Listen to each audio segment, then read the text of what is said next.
everybody.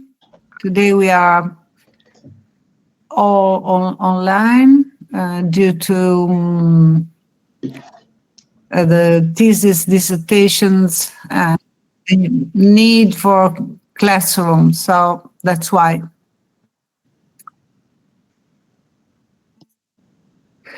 Okay, so one thing I will ask you, if it's possible that you show yourself, because it's really disturbing, to give a lesson without seeing people in face. Yeah, in face, it's really weird.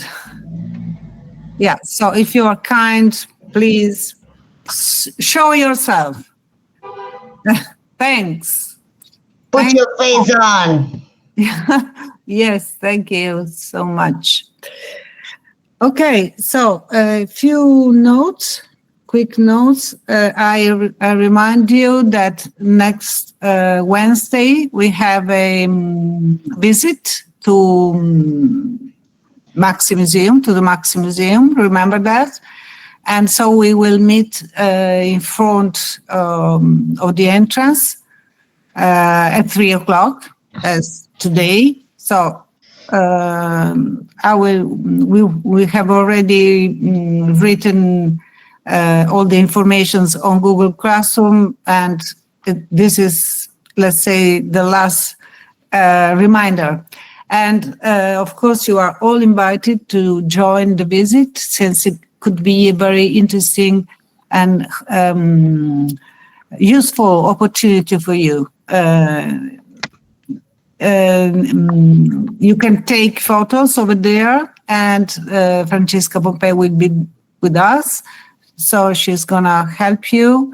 I will follow. Yeah. I will follow and support every student and each one of you in the shooting session during our visit. So thanks to Professoressa Bertolone that has managed to find for everybody an exhibition that is free. We remind you that it's free for everybody. And so we have the opportunity at the same time to visit the exhibition and to take some photos together, to practice all together what we have learned till now. Exactly. And we stress the fact that you are allowed to practice, because you have to practice. And so this is a very good opportunity. Okay, so you're not obliged, but it's very good opportunity. And the midterm project with no assessment, no grade, will be on November the 6th. You remember that, okay? So in that date, you are requested to show us a photo project. And I remind you again that in that case, in the case of the midterm project, you are free to choose the topic you prefer. Okay, so any kind of topic. By the way, a couple of students wrote me about taking pictures with topics that are not related to performing arts. So I say it clearly and during the classroom. You can choose any topic you want for the midterm project, but for the final project, the topic has to be connected with performing arts. But as you have seen, performing arts is a huge topic. So you can choose between many, many different things: architecture, live event, exhibits, artists.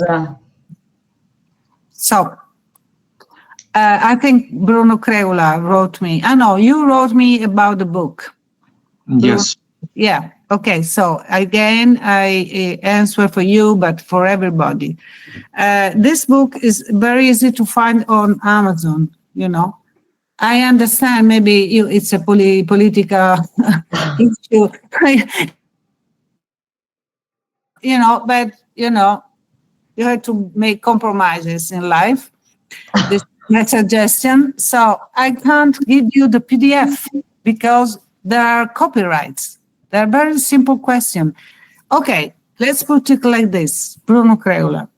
If you are gonna create, you know, a design for a factory or something, are you, you know, and somebody steal No, it? I fully understand. I was just thinking because some of the professors sent PDF, so I thought maybe it's the case Yeah, with it. I do it as well, but Okay. there is, for instance, PDF that I things that I wrote. Okay, I can do it. You know, it's my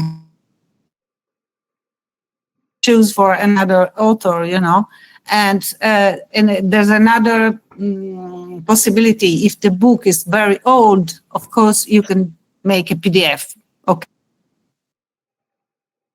Very recent, but it's maybe 20 years, and it's impossible, you know. If a book is printed maybe in 2000 or 2005, okay. So Yeah, no problem. Thank you. I understand. no, I didn't write you, you know, with the email because I thought it was interesting for everybody to understand the politics, let's say. Okay. Okay. But I forgot. There's a copy that you can take in the library in Via Flaminia. There's a library. Okay. You didn't know that probably. There's a library, okay? So there's a copy there. But in which building? Because there are, you said Flaminia. Via Flaminia. Okay, thank you. Yeah. I think you know where is it, you know? It's Yes. the main building for design, Department of Design. So you can you can read the copy there. I mean, yeah. So this is for the notes.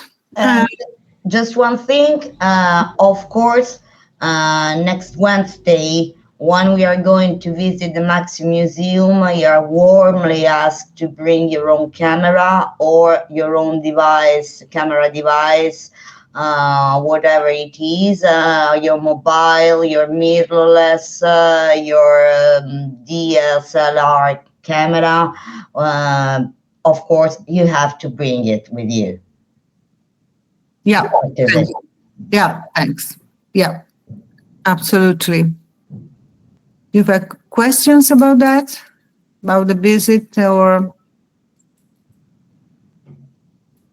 Maxi Museum, Guido Reni Street in Flaminio District. Maybe I'm gonna write it, or you're gonna write it. The right address, but Google Classroom, yes. On the other side, very close to the auditorium, Renzo Piano Auditorium, very close to the other side of the street. Mm-hmm. Okay. Okay, so let's begin the lesson, and I will follow the book. So I will give you the page from where I quote or I make comments, and so I hope you can follow easily. So we saw last time a PDF concerning Tommaso Lepera's pictures dedicated to actors in their dressing rooms. And this was, the intention was to show you how you can take photos, you know, of actors. Of course, he's a master, but as we already said many times, you have to copy the masters. So, And in that case, I was referring to chapter 2 of the book, which is titled Theater Photography. Where the previous part of the books was actually concerned with how photography has appeared on stage. And I remember the case we saw together Tadeusz Kantor, Robert Lepage, and other examples that we talked about. Okay, so how photography or photographers are treated or were treated by different playwrights on stage. This second chapter is much more concerned about photos, that is, how theater has appeared through photography or in photos. Okay, and one thing we have to understand is that there are multiple practices, not just one. And in this case, I quote a famous Italian scholar that probably Francesca Poppei knows, Cosimo Chiarelli. Yes, of course. Yeah, and he states that the photographer, the stage photographer, can act in different way. And I think that his definition is very useful. He says the photographer could act as an actor, or as a director, or as a critic. So following the typical organization of a theater, let's say, or a producer. So he can he can act different characters, let's say. And I think this is very useful. Very simple, but very and multiple results. So this is the first thing that I would like you to know. The other thing that we can read at page 37 is that the identification of a progression in terms of technology is not a decisive appeal. That means that apparatus, mechanics, and all the stuff is not the real, it's not what changes the result. And this is, I think, something very important to notice. At page 37, the author, Joel Anderson, quote an article that I would like to show you. An article written, well, in 2009, so it's 15 years ago, but it could be interesting. So the article is written by a theater critic and is titled "The Sorry State of Stage Photography." And it was published by The Guardian. So I try to share it with you. No, sorry. This is, hope I can do it. Okay. Yeah. I think you can see. Can you see? Yeah, we can see. Okay. So, as you see, The Guardian, and the title is "The Sorry State of Stage Photography."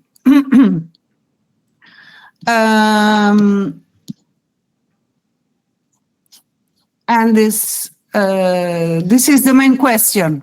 Theater photography normally operates via two angles: the ubiquitous close-up or the mid-torso action shot. But what can the photos really tell us about a play? And it continues. I can add it to Google Classroom if you want to read very it. useful. Is it? You find it useful? Yeah. Okay, I have the Francesca Pompei's approval, so I'll do it. No, I mean, if you're going to share later, I'm not. it's very useful for all together, for all of us. Yes, I was not joking. Okay, I mean it.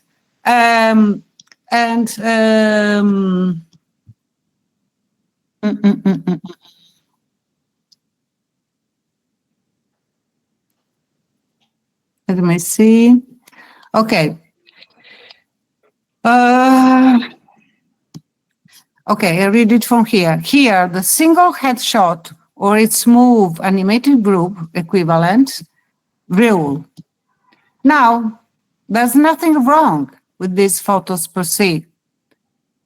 Objectively speaking, they can make good photographs, as one might expect from professionals. But, and I read this line, but what does it really tell you of what the production looks like? This is the core of the question. So, this critic, which is quoted inside Joel Anderson's book, this critic is telling us that in order to take good stage photography, you have to insist in rendering a likeness of the performance, not just headshot or likely. Maybe there are very good pictures, as one might expect from professionals, quoting the article. But you don't understand anything about the performance. So this is, I think that this article is quite interesting because it really focuses on the core of the problem. And I'll try to go here, and I think you are still I think you can see. Can you see Yeah. Okay. And this is a good practice for the critic. This is a good practice. And these are photos taken of a Franz Kafka's inspired, to the process in German. And the critic thinks that these are very, very good pictures that have they render the likeness of the performance. And since in this case, the performance was the main characteristic of this performance was the rotating stage. So we see that the pictures are following the revolving stage. See here and here. So even though we didn't see that performance, we have an idea, and we have quite a clear idea, a quite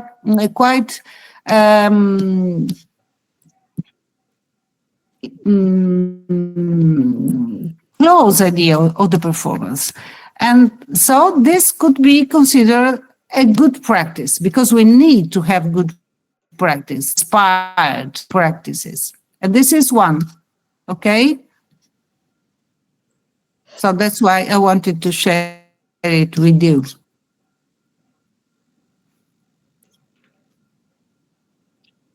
So the general approach to the stage and theater photography. Yeah, very generally speaking. Generally speaking, you can't just take the headshots or waist up, or maybe better, you can take that, but also all the stage together. It means props, lighting. You can't forget all these aspects because they are part of the language. And you have to deal with that.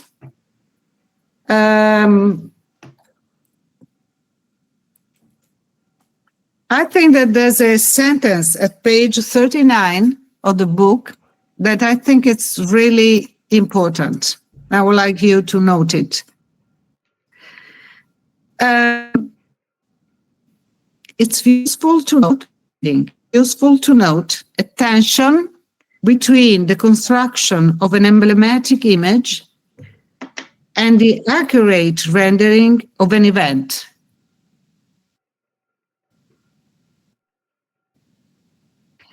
An event is following a flow, it's a process, and it's meant to disappear. It's transient, as we already said. There's a tension, and there's a tension because a photographer should be able to take an emblematic image of this process. So it's always a tension. When we say emblematic image, I think we can debate a lot about that. No? So, Well, what do you think? It's a huge topic, a very big issue to deal with. It's not so easy anyway. No, I think so. But I'm just saying that the author of the book stresses different ideas. Yes, and it's interesting to note that the utopia, let's say, is the goal. Maybe it's a utopia is to be able to take but an emblematic image of something that flows. So it's very difficult, of course. Yes. Also reactivate it. I remember famous quote by Marina Abramovic, who told to her audience that our performance couldn't exist without the audience and without the energy and the relationship between the artist and the audience, giving each other something at the same time. Otherwise, a real performance couldn't exist without the energy coming from the audience to the artist in that moment, on that specific moment. Yeah. Essentially for the reactivation of the performance itself. Mm-hmm. Yeah. But I think also that in this case, Joel Anderson stresses the fact that it can't be just a nice photo. You understand what I mean? It's not just for an aesthetic, something connected to the aesthetical. It's something that has to bring a meaning, the real meaning of the performance, the real meaning of the playwright, the real meaning of the director, the real meaning of the. That's the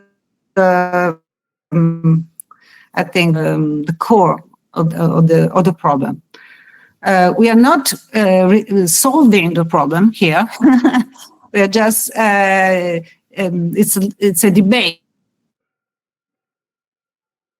Let's say the questions. I'm not giving you the answers, but These are the questions, okay? And I think they are quite interesting anyhow, even though we don't have a sharp answer. You know, it's not easy at all.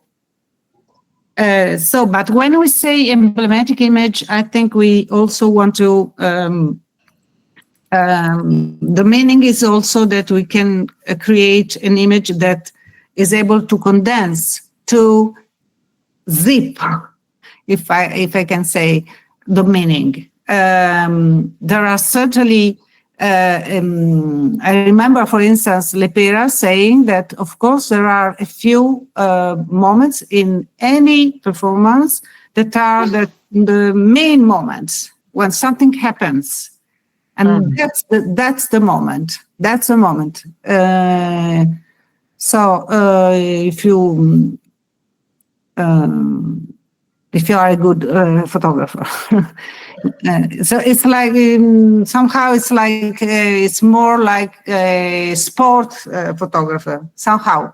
Yes, but sorry to interrupt you. I perfectly agree with you, but not myself, but the great Henri Cartier-Bresson, who told that there's always a decisive moment to catch a photo.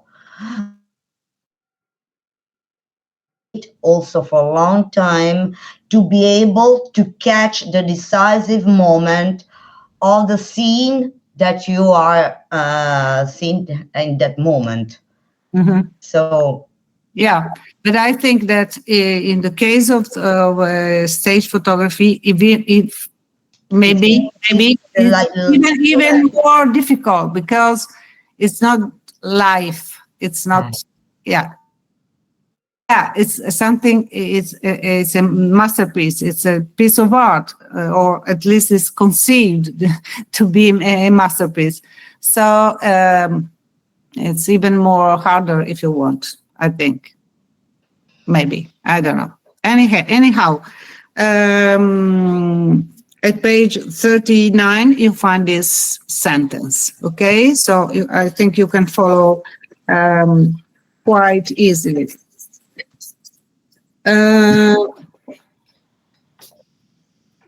Then we have an interesting chapter that is titled Actor Portraits. And here is one of the main parts of the book, in my opinion. And there's a short history of actors' portraits. At the beginning, actor portraits were mainly taken in the studio with stock backgrounds coming from warehouses or not the real scenery coming from the theater, okay? They were just taken from warehouses, probably.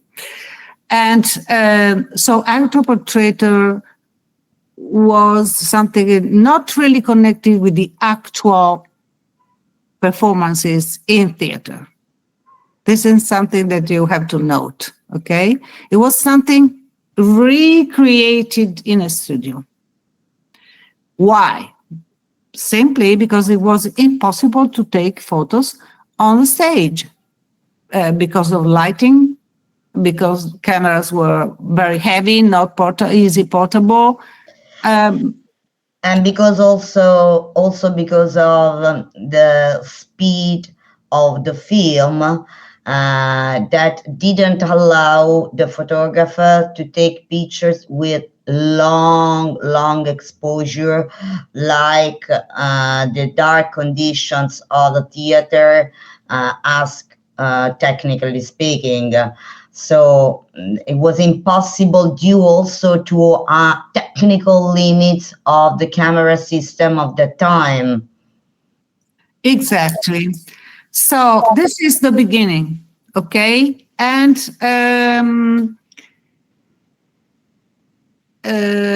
so the photos were recreated in the studios, and actors had to manipulate most of the time. They were manipulating a specific prop or a part of the costume in order to make it clear what character it was. And I always make the same very famous example, Hamlet. I think that I suppose everybody knows about Hamlet by Shakespeare. So there's a famous scene with Hamlet that is talking, having a monologue with a skull in his hand. And so many actors who were acting Hamlet took this skull in the pictures inside the photographer's studio. So this is just an example to make it clear what was the character. And this happened for many, many years, okay? They brought costumes and part of props or sceneries inside the studio, and so the performance was recrafted, reenacted somehow, okay? And this was for the past. But since things are always changing, now is a very trendy way of taking pictures, recreating. Yes, now in our contemporary time. So it's not something, we are not just talking about something that's in our far past. It's something that happens now. It's like a fashion again, okay? To recreate something. And the recreation, reenactment, representation, reactivation are all words that are very, very trendy nowadays in theoretical, from the theoretical aspect, from the practical aspect. So this way of relationship between the sitter and the photographer that we thought it was something lost in the past is nowadays trendy, okay? And practiced a lot. For instance, we can make a somehow a comparison. And here I also ask Francesca to add something with Cindy Sherman. Yes, one of the most famous photographers who reacted a lot and inspired from movies, from art pieces for her shooting, reenacting something, and also acting herself in first person, inspiring herself with playing different roles, but always connected to a social, anthropological, cultural, feminine topic. And you can find, also you can check for the work of a very well-known photographer called Fontcuberta. You wanna Yes, share it? we can share, so we can. I'm going to. If you want, yes. Yeah. Otherwise, just to make your. Yeah, just to make it very clear something. Yeah. Okay, I can. That these kind of photos are a composition. They were in the past and again now, okay? It's something completely far away from candid photos or this also this naive behavioral thinking that a photo is just connected to reality, okay? These are examples of photos that are crafted, composed. You can see? Yeah. Okay. Yeah. For example, Fontcuberta acted different, just to give you an example, if you can see, John Cuberta took a completed report imitating a sort of space journey of himself in the space, like in this image, for example, reacting and inspiring himself to the real journey of the NASA. So like a sort of moon landing, but actually all these images are recreated and are fake.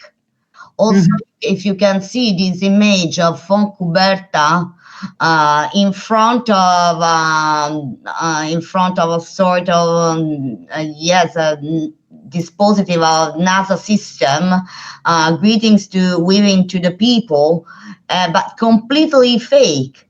And this is a field of photography that sometimes is also called post photography, because it focused on something completely fake and untrue, but reacted as if they were true.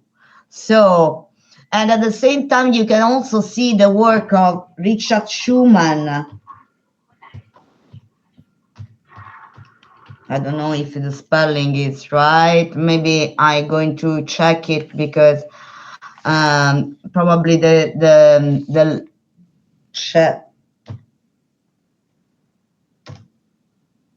No, okay, I can find, okay, Jeff Wall, for example. Oh yeah, Jeffrey Wall, yeah. Jeff Wall. Jeff Wall is a Canadian photographer. You get that is coming from an artistic background because he started as a painter, and all these all his images that you can see it here, for example, that looks like real, but it actually are completely recomposed, reinvented, and recreated in studio. This image, it's not real. It's not a man frustrated on the floor of his kitchen. Can we say that it's lifelike or no? You can see, you can see the images.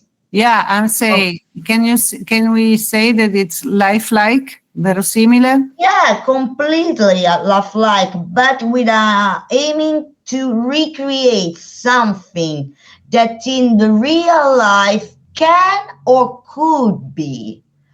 So this sort of boundary line suspended, well, if it's true or if it doesn't true, because sometimes we take as a fact that photography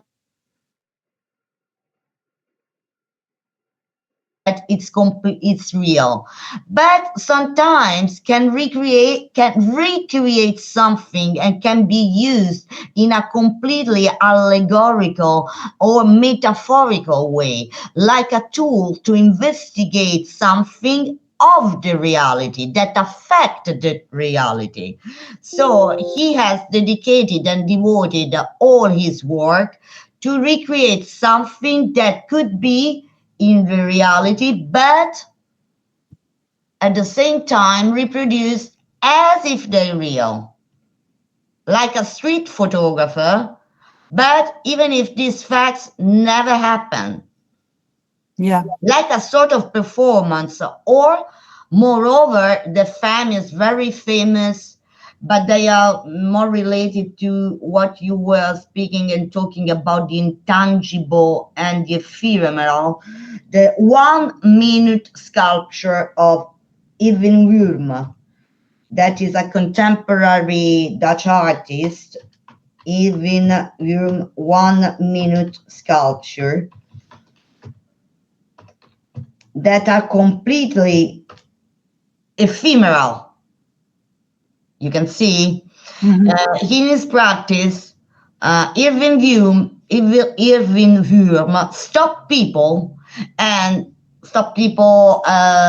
attending a museum, walking in the street, and asked to the people to make strange things with strange props, like in a theater, like on a stage, just for 1 minute, to recreate a sort of ephemeral performance, like a sort of contemporary Chris Burden, in the everyday life. But common people, normal people, for example, there could be 2 armchairs in a waiting room or in a museum, or this person could be a passerby that for 1 minute, for only 1 minute, recreate something as if it was on a stage, as if it was a performance.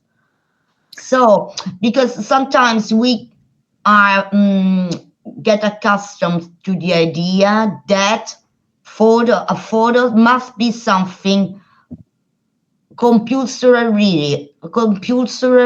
real. In this case, it's clear how we can recreate the studio and how we can recreate and reenact in a studio what could be a 1 minute performance, and are all recreated or in a studio or in the street or in the everyday life. And these are common people, not actors or real performers. Yeah, and I really think the more and more that really theater and photos they are really intertwined, because this is the typical theatrical language. Yeah, exactly. Yeah. And you can see the people, even Wurm, taking a picture with other passers-by and other people looking at the strange fact of the 1 minute living sculpture.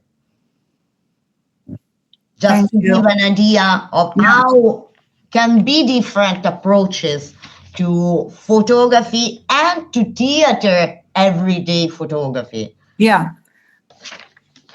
Or if you want, we can have also the more let's say traditional portraitors, for instance, those of Annie Leibovitz. Annie Leibovitz, certo. That are more traditional, let's say, okay? And she's one of the most important. Can you see it? No. No, you're not. No. Wait a minute.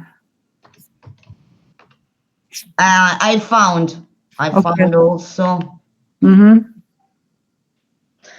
In terms of tradition, it means tradition in the sense that they're dedicated to really taking a portrait, taking the soul of that. In this case, they're all very famous actors, okay? Of course, DiCaprio, and we have Meryl Streep. Many others. Yes. We have somewhere Susan Sarandon. We have also somewhere the very famous picture of John Lennon and Yoko Ono. The Badin Here is Baryshnikov, the dancer, famous Russian dancer, the most famous. Yes. Smith. Yeah. So very famous. I think she took also the portraits of Queen Elizabeth. Queen Elizabeth. Yeah. And here we have John Lennon and Yoko Ono. Okay. The very famous one, I can't find it. Yes, that was the one also of the Queen Elizabeth and the one of Yoko Ono and John Lennon in the Badin, during the Badin against the Vietnam War. Yeah, exactly. I think maybe it is this one of the, where is it? I can't find it.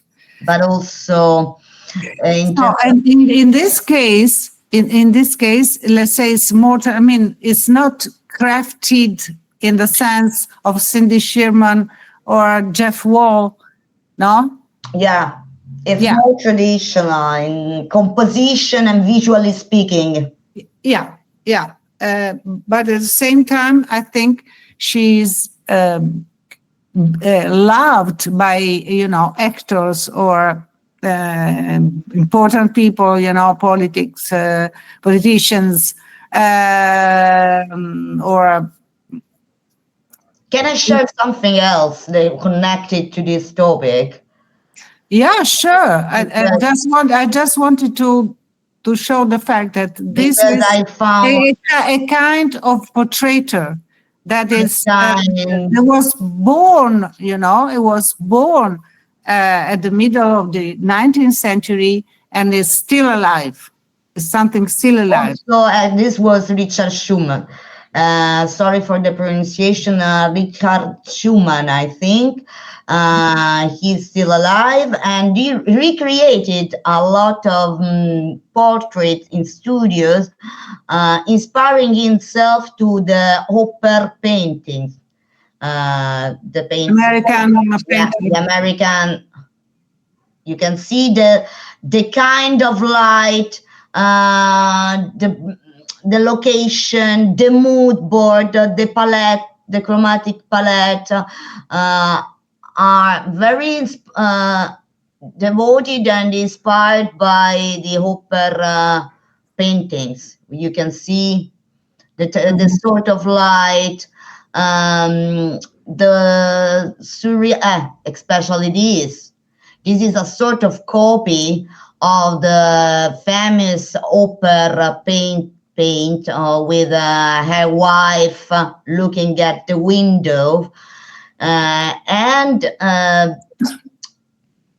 it exemplifies perfectly this idea of recreating something in a studio with different lights, different illumination. You can see also a sort of Angra in a more traditional way, respect to a pioneer like Cindy Sherman or Jeff Wall. And this is Richard Schumann. Okay. So you've seen, thank you, Francesca. So you've seen through different examples and different results, but there's always a relationship and a strategy, organized a strategy and an organization and a definition of the result between the sitter and the photographer. And it depends. Sometimes the sitter is more important.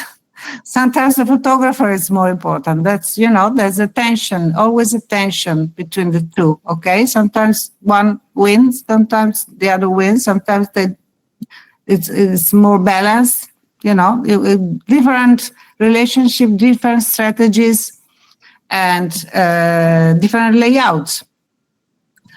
Okay, so, but it's important to understand that this was somehow, at least at the beginning, strictly connected to theater, because this is a language that comes from theater. And also the stillness that was important in order to take photos at the beginning, at the beginning of the history of photos, that people had to stand or sit still for minutes. It's something that was translated into theater. So there's a continuous dialogue because the stillness that it's called in theater tableau means painting. Okay, is probably became very, very experienced. Taking the example from the photographic characteristics. So the theater has influenced the photographers, and photographers have influenced theater, specifically in the stillness that was important. So let's go to back again for a little bit more about the book, and I at page 48, so you can follow, I hope, at page 48. The title is From the Photo Session to Documentary Photography. So the problem is shifting now from taking photos in a studio with single actors to be able to take the documentation of the entire performance. And the author makes a quotation about a book edited in 1992 that is dedicated to the stage photography in France. The author is Chantal Meilleur-Plantureux, and you find it quoted in the book. And I would like to share with you some of the pictures of this very important book, maybe one of the most important book ever published about stage photography.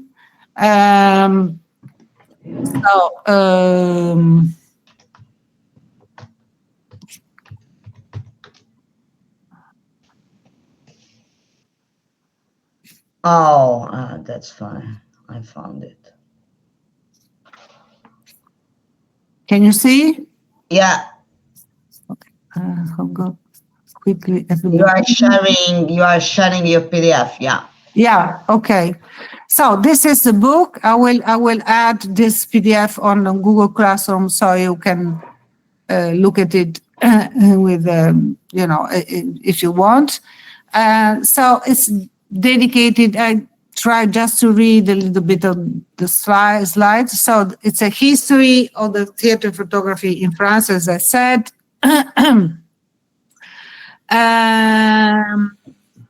And this is the title, okay? Le Mémoire de l'éphémère. So the memory of ephemeral. And every time we talk about performing arts, this is the most common word, ephemeral. But as we can absolutely add to this is that actually we have something that remains. For instance, stage photos. Stage photos are exactly something that is tried to fight the ephemeral side of performing arts. And I think it's an interesting fight. And the book starts from the very, very beginning of the studio portraiture, and the name that you have to remember, because it's very famous, is Adolphe Eugène Disdéry, French photographer. And he invented something that we take it for granted now, is the visit card with a picture. And it became so fashionable that everybody had a carte de visite or visit card by Disdéry. He really made his fortune with that patent. And here you see something that I would like you to notice, because it's a shape, it's a mosaic that what we now call a composite. Exactly.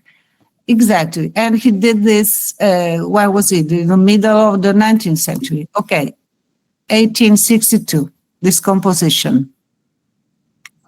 And he called it a mosaic breveté, so it's a patented mosaic. Can we translate it like this, I think?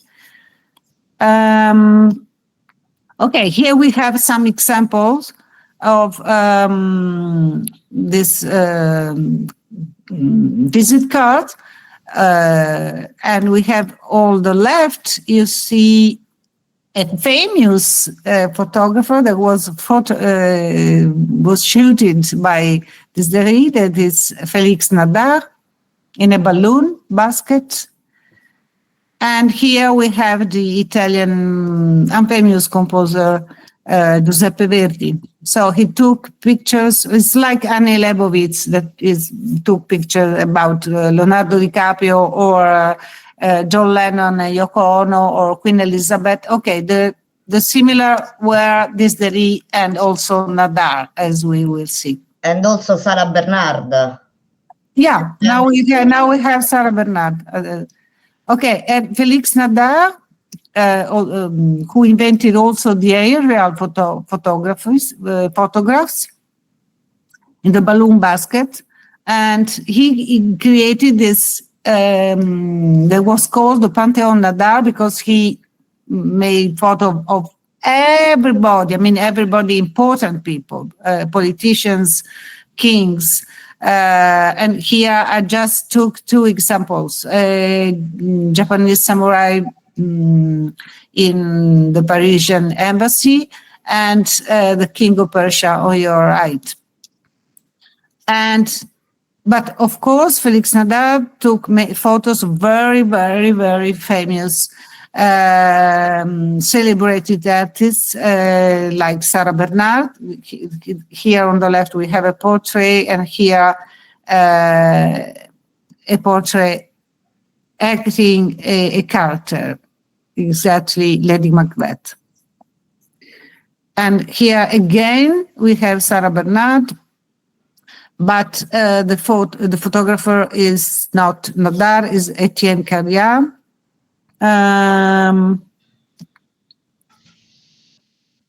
here we have another photographer, Jacques Boyer, and this is a very interesting photo.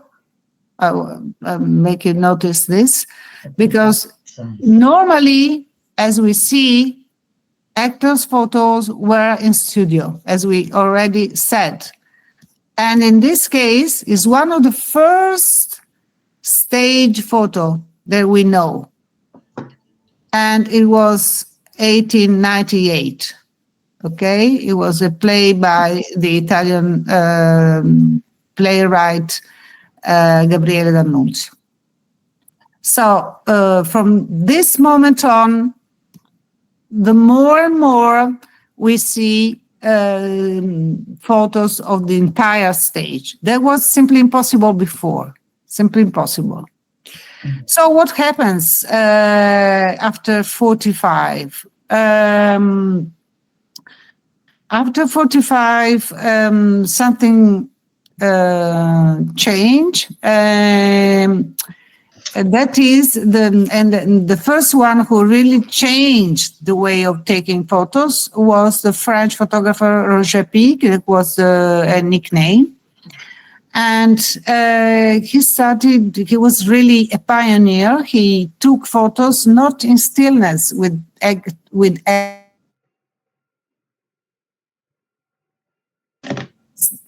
standing still in the studio, but during the rehearsal, during a performance, or at least a rehearsal of a performance. And in Italy, the first one who did it was Tommaso Lepera. So,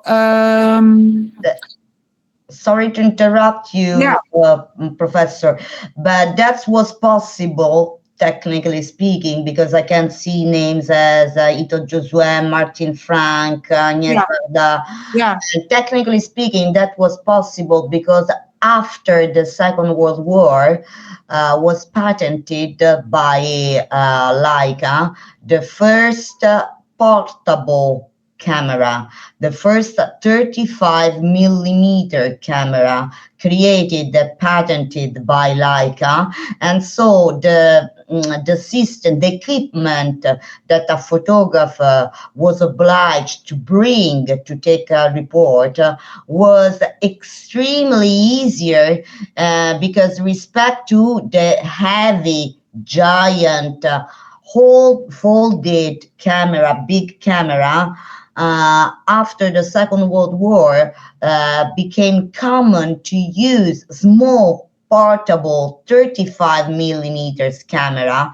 And maybe some of you can remind of the Kodak slogan, you press the release and we think of all the rest.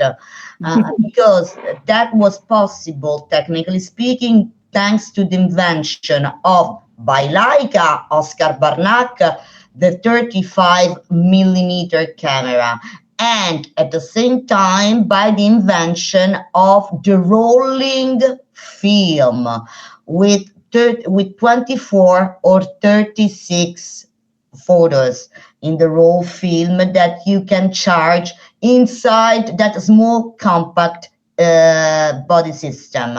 Respect to the past with the heavy equipment that where the photographer was obliged to charge by a sort of glass with a sort of a sensitive emulsion on it. So also thanks technology. Thank you very much. And yeah, and I think it's not written anywhere, the invention of Leica. Maybe it's written somewhere, I don't know. And this is really important. And at the same time, it's weird to let's say, to understand that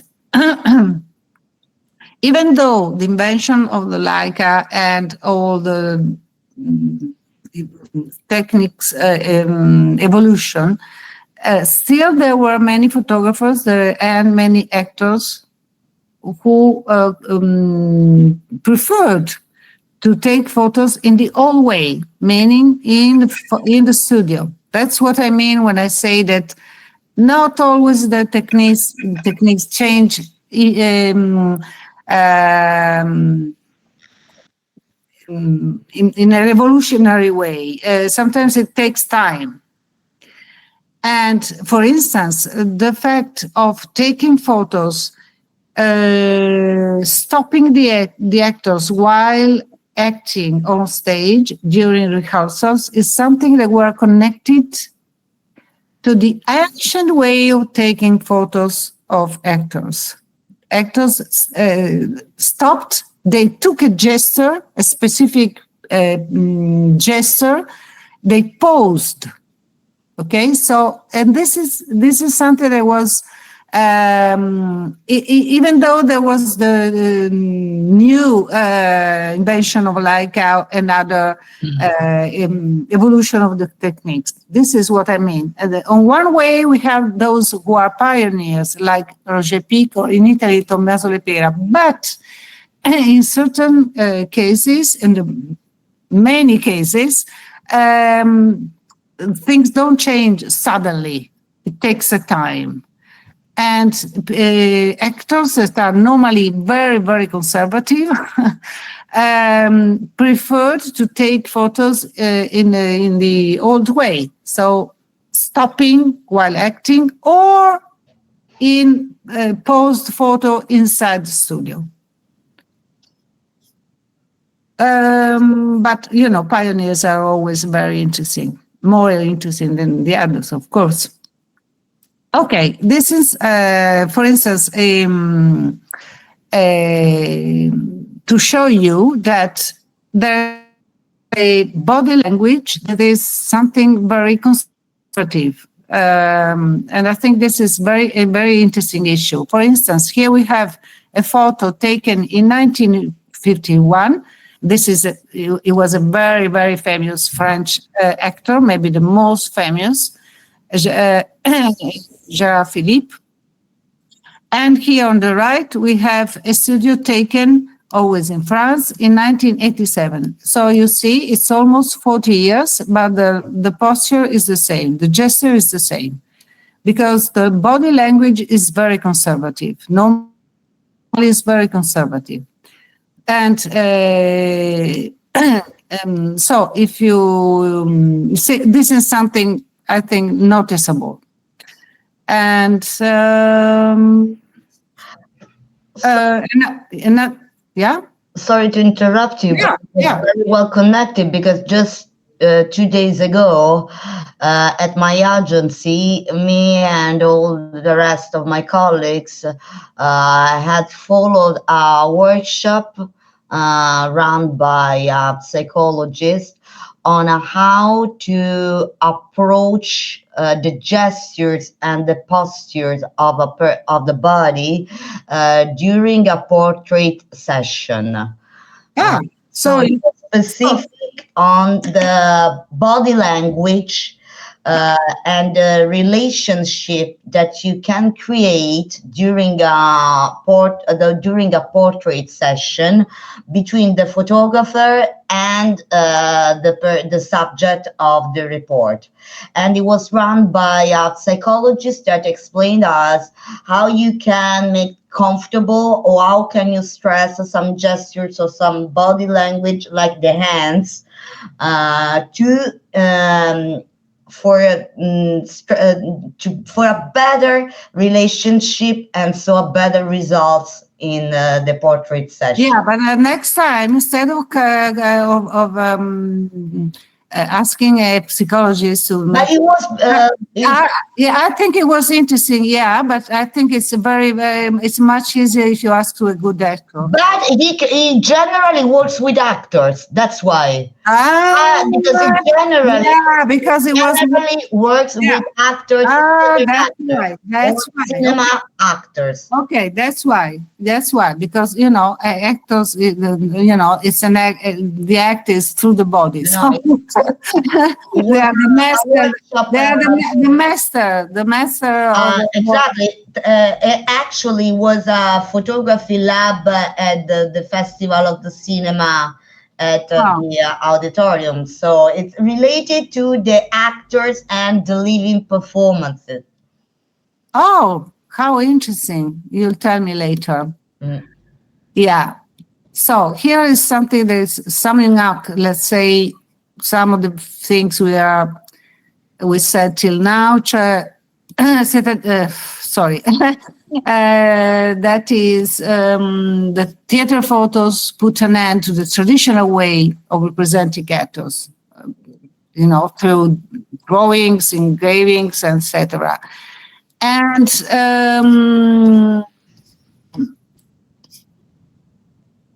I want to stress that the actors lose power in this strategic relationship with photographers when it became technologically possible to print photos in newspapers. Then the press decides, not the photographer, nor the actors. Then it's the press that decides. And another thing to understand is that actors lose their power when another aesthetics became, more important. That is the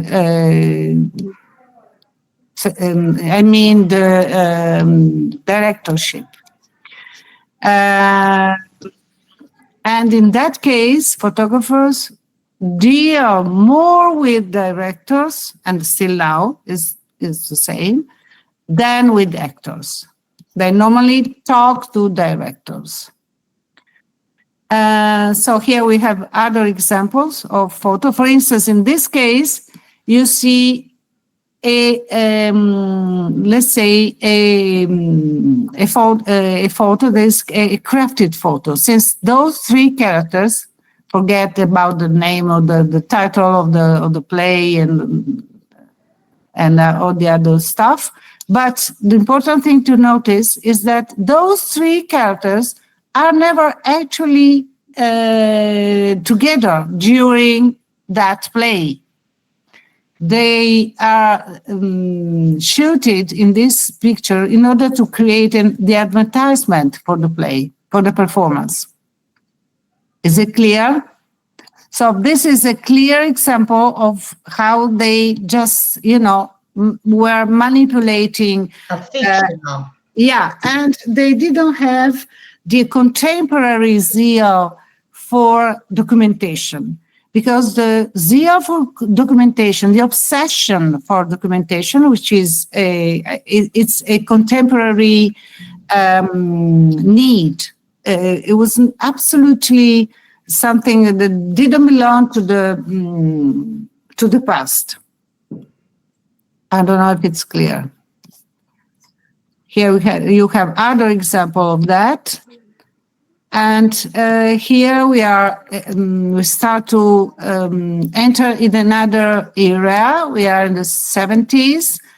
And in this case, the photographers try to imitate the Brecht's model book, and we will talk about it. During our next lesson, we will talk about Brecht's model books. So just notice it and we will talk about it, okay? And they are trying to imitate that practice. Here is okay, let's make the case of Agnès Varda. There was a very famous photographer and film director. I hope you heard about Agnès Varda, especially the French student, I hope so. Yes, also because before dying, she recently collaborated also with the street artist JR for some performances in front of the Louvre, in front of the Palazzo Farnese, that is the embassy of France in Rome, and they had collaborated together, the young street artist JR and Agnès Varda. Ah, this I didn't know. How interesting. I can find some. Yeah, maybe.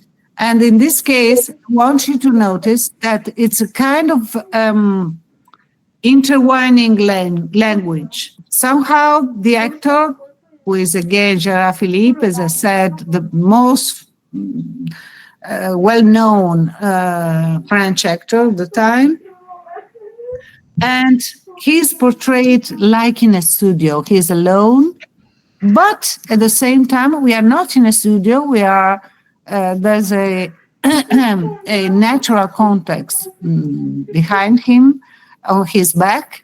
So it's a kind of intertwining of languages. And this is Agnès. If you want, I can share Agnès Varda with. Yeah. I stopped the. Yeah.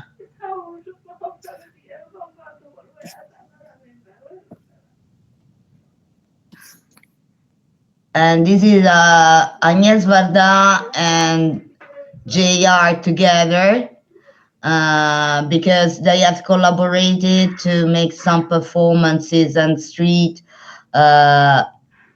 Some of the performances and street art pieces of JR, and Agnès Varda has realized a sort of documentary about the work of JR and the relationship between two different artists approaching art in two different ways. And they have collaborated together, Agnès Varda and JR. And they also have recreated some work together in front of the Louvre, in front of, and this is the documentary the film Agnès Varda and J.R.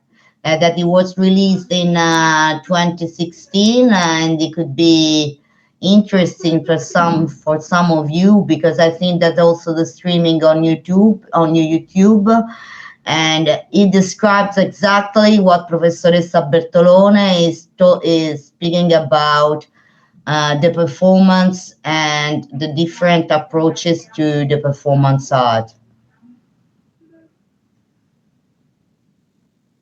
Thank you. Thank you, Francesca. So maybe I just finished my presentation. But if I can add something more about this, I remember you make me remind of a famous, very weird and famous episode in the history of photography. Because, as you know, the photography was patented by, there are different schools of thinking, but generally we can say that the UK Talbot and Daguerre are the creators of the photography. Fox Talbot for UK and Daguerre for France. But Daguerre had the idea and came first to patent the terms and the idea of photography. That's why we sometimes call photography also daguerreotype. In all this history, there was also a third character, that was Hippolyte Bayard, that was a worker completely forgotten by the history of photography, and that's why he depicted himself, realized a sort of self-portrait as a drowning man. I think we can find it. I show you Hippolyte Bayard, because it's very famous, this image. And okay, I can share.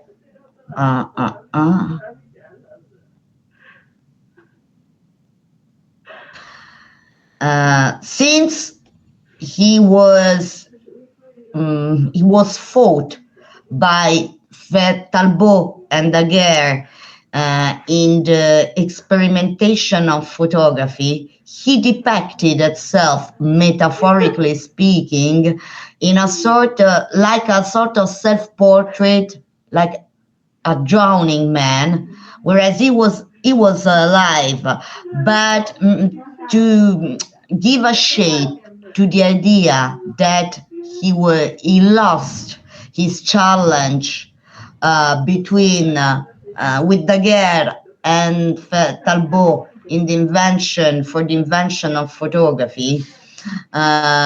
He realized the first self-portrait as a suicide.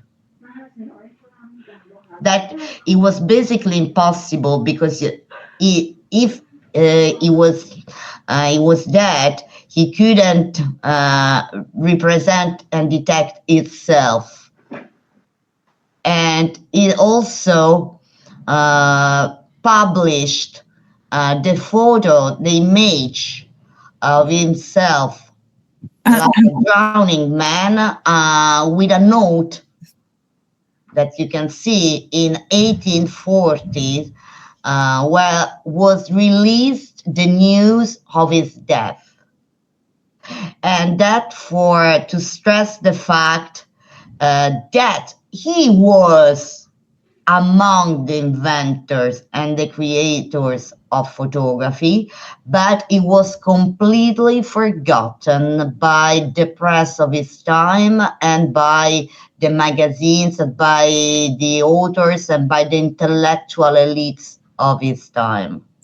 And also, if I can add the fact that this shows the fact that from the beginning, the photography is something that is crafted. Yeah, It's fictional in a way. It's fictional. It's not likeness. It's not reality. So it's the opposite of what we normally naively consider photography as connected to reality. It's the opposite. And this is from the beginning. Yeah, exactly. It was 1849. So the point is that sometimes we are accustomed to think that it's okay, it's a photo, so it's true. But if we think of today, of nowadays, the rise of AI is blurring boundaries once again between reality and fiction, obliging the audience to a sort of continuous fact-checking of what is real and what is not real, because maybe it could be a AI-generated image. That's why many companies worldwide, like Google, for example, or Sony, have created a commission devoted to check and sometimes double check the authenticity and the provenance of the images to testify if they are real or not real, because probably they are AI generated. So yeah, but it's still interesting to see that it's exactly if you and if you think I can make a comparison of what we showed during our last lesson, talking about Orson Welles, and radio. Exactly. It's, because we normally think that this is a contemporary problem, but it's not. It's not. And I think that every generation with the technology of that time faces the tension between reality and fiction. Is always experimented, is always felt somehow. We can also check the work, for example, of Gregory Crewdson. Yeah, sure. That are completely fake. I mean,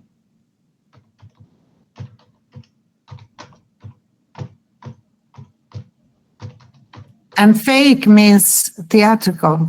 That's the point. Stage photography, because if you can see the works of Crewdson, that basically look like real, can be real, looks like something that has happened, but are completely recreated, rearranged, sometimes in studio, like this image, in a fictional way, surreal mood, selecting the right location, selecting the mood board, the props, the protagonist and the subject of the photo session, like it was a sort of a theater stage, completely fictional. Obviously, that there's an idea behind, that a storytelling behind, that is shown by his work. But the point to stress in this case, it's exactly what you were speaking about. You were talking about the fact that it's something recreated and extremely connected to the idea of the photo itself. So we have to demystify our notion that if we see something in an image or in a snap or in a photo, must be necessarily real. It's not something taken granted. I mean, and that since the beginning. Yeah, since the beginning. That's I think the weird aspect. Yeah. Yeah, because the young generation thinks that this Everything's AI problem is something just contemporary, but it's not. It's not. It's an illusion. It's an illusion. Yes, Absolutely. because sometimes we think that what we see nowadays, it's new, it's completely groundbreaking, and it's a completely pioneeristic new vision, but sometimes it's not that. It's not that works in this way. Mm-hmm. And very well connected to the topic of the stage and the problem that, technically speaking, you were talking about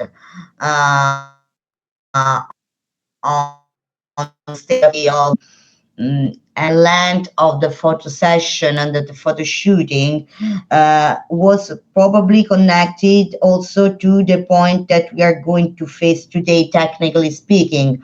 That is the third element of the triangle of exposure, that is the ISO, or the sensitivity of your sensor. ISO is the third element of the essential to take a good exposure and to take a good picture. But it's connected to the sensitivity to your sensor, to the light. And it's something that works as a sort of a tool that can maximize and amplify the signal of your light. Before think of photography, think of reality. What happens, and I ask to all you students, and so you can also answer with your microphone, what happens if you turn on or raise the volume of a radio, or of a gain? If you play an instrument, you raise the gain, or simply raise the volume of a radio. What happens? Any idea of you? Any answer? You can answer if you want by the microphone. What happens if you raise the volume of your radio? The point is that you raise the volume, but at the same time raise the distortion. You lose the quality of the sound, because it's a physical problem connected to the theory of the information theory, that if you increase a signal, at the same time you increase the degradation and the distortion of the signal. Whatever signal it is, information, sound, image, and the same happens for image. The third element that you can capture the light is ISO. ISO comes from 100, like double 200, double 400, double 800, but at doubling, we are doubling at the same time and increasing the quantity and the amount of light that we can catch and capture with our sensor. It's the same with the sensitivity of the film roll in the vintage and analog system. The point is that if we can catch more light, we can, for example, work and balance this superior sensitivity with a faster speed or with a closer aperture of our lens. So we can compensate the more lights that we can capture with high ISO, for example, closing of one stop or two stops our aperture, and so gaining in depth of field, for example. Or we can choose to rise work with faster shutter speed, avoiding the risk of blurring out of focus images if we don't have a tripod or a monopod with us. Generally, we have to increase the ISO in all dark or in all the situation where we are not lucky enough to have abundance and wealth of light. For example, like in a theater. In a theater, what the location offers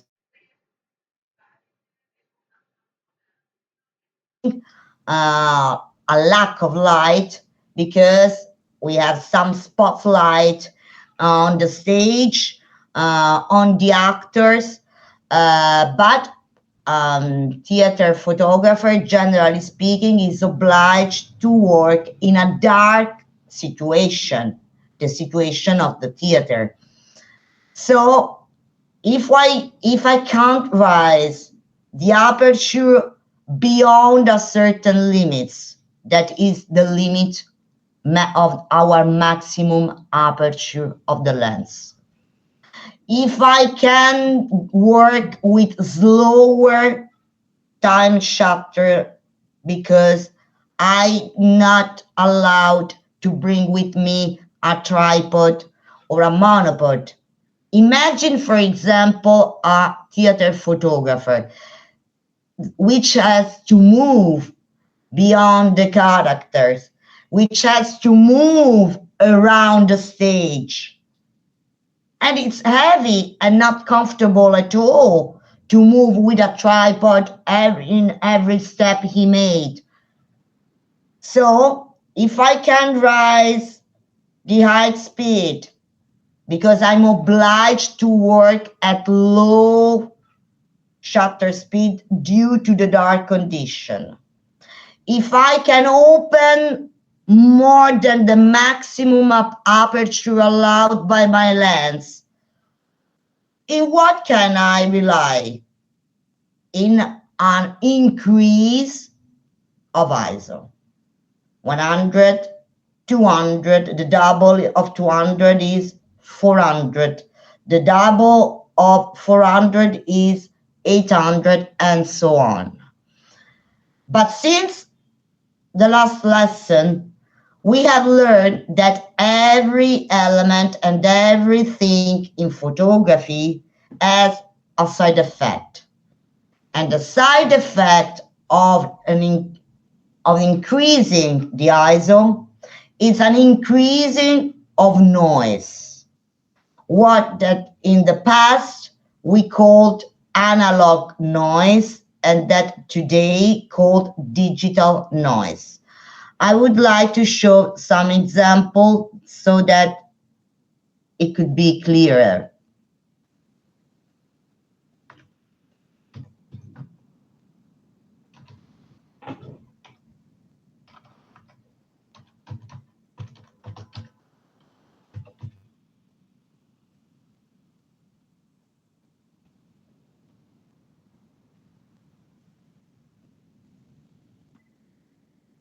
Okay.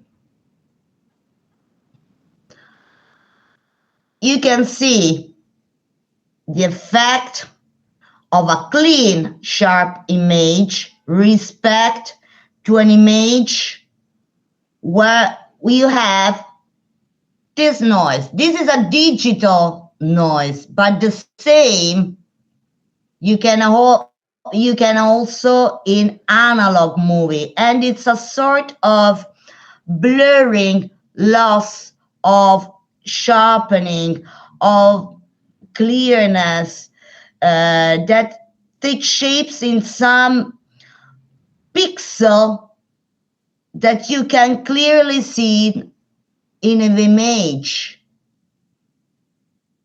You can see at different ISO, the noise becomes more and more effective, acting on a loss and a degradation of your image. So you should always find a balance among the three elements of your exposure: aperture, shutter speed, and ISO. And a good starting point is what the inner light meter of your camera system or mobile system shows you as a right exposure, because every device that we have, both mobiles and both professional or compact cameras, has inside a sort of light meters that read the light condition of the location and give us an hypothetical right exposure in terms of the combination of aperture and shutter speed. That could be a good starting point, but you should keep in mind that you must always prioritize your choices. So what is important to you? Probably if you are, we can pause this. Probably if you are a sport photographer, your main point is to catch the right moment, and so to work in terms of fast shutter speed. And so you should balance your very quick and fast shutter speed with a larger aperture or with an improvement in the ISO. Whereas if you are going to take a portrait, you have probably the intention to focus on your subject, to isolate your subject from all the rest and all the distracting and perturbing elements of the background. So in that case, for example, you are obliged to open up all your aperture lens until the maximum of aperture allowed by your camera system, so to compensate all the light coming from the lens with low ISO and a very fast shutter speed.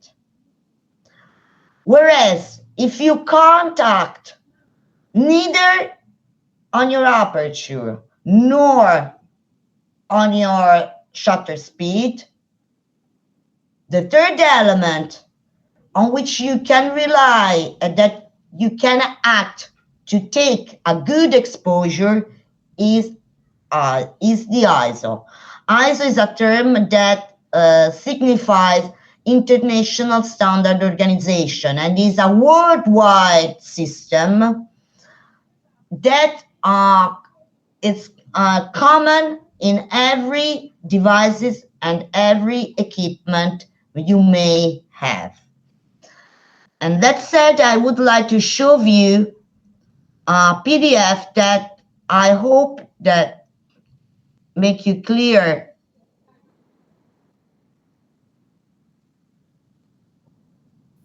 So if I interrupt you, shall we make a 5 minutes break, or I don't know? Okay, and after I'm going to show the PDF. Maybe. What you think? Yeah, no problem. Because it's very well connected to the point of the noise and the lack of sharpening and the degradation of the images taken on stage and on theater. So we delved into this topic after a small break so that I can prepare it. Okay, so we have, I don't know, 10 minutes break. Okay? Yeah, okay, I'm going to the toilet too. Okay, so see you in 10 minutes.